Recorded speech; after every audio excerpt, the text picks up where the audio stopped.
Hey everyone, welcome back to the Elder Millennial Futurist.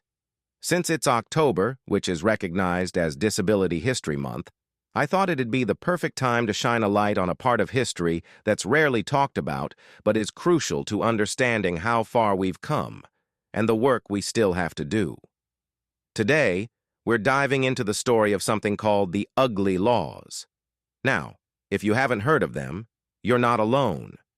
These were actual laws in the U.S. that targeted people with disabilities, specifically banning those who were considered unsightly from public places.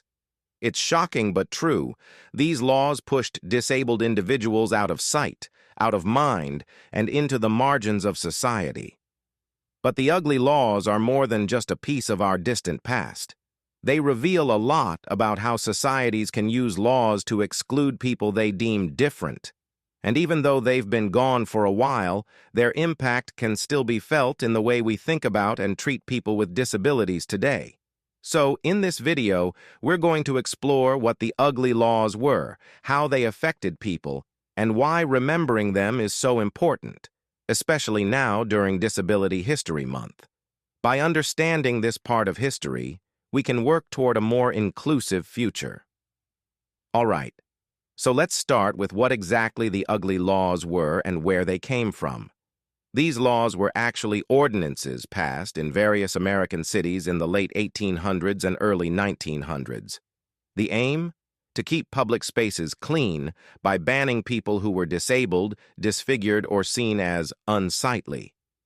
For example, Chicago's ugly law passed in 1881 stated that anyone who was diseased, maimed, mutilated, or deformed so as to be an unsightly or disgusting object could be fined or removed from public view.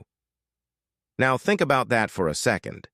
People were fined or forced off the streets simply because of how they looked. This wasn't about keeping the peace.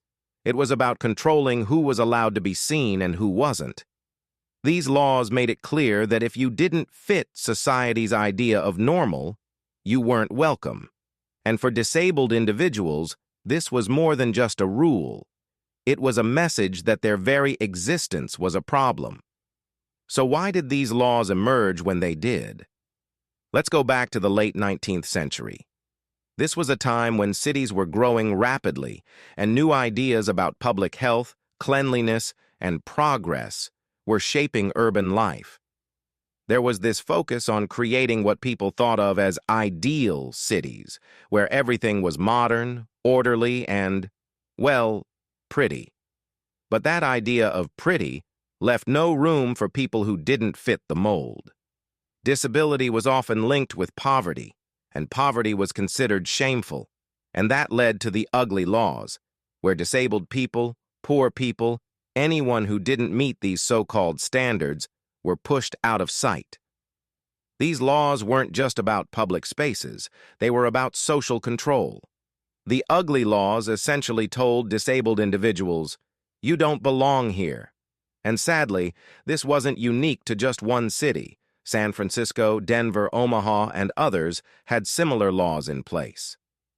All right, so how did these laws actually impact people's lives? For one, they pushed disabled individuals into isolation. By not being allowed in public spaces, disabled people were often excluded from community, from support networks, even from basic social interaction. Imagine not even being allowed to sit on a park bench or walk down the street. Disabled people were treated like problems that needed to be hidden, and this led to a lot of stigma and shame that we're still dealing with today. But it wasn't just about isolation. The ugly laws also affected people differently based on race, class, and immigration status. Immigrants, people of color, and those who were poor often faced the harshest treatment. So, while these laws targeted disability, they intersected with other forms of discrimination too. Thanks for joining me on this deep dive into the ugly laws and their place in disability history. If you found this video helpful or eye-opening, make sure to hit that like button, subscribe for more content, and share it with someone who might want to learn more. Let's keep this conversation going, not just in October, but all year round. Together, we can help build a world where everyone belongs.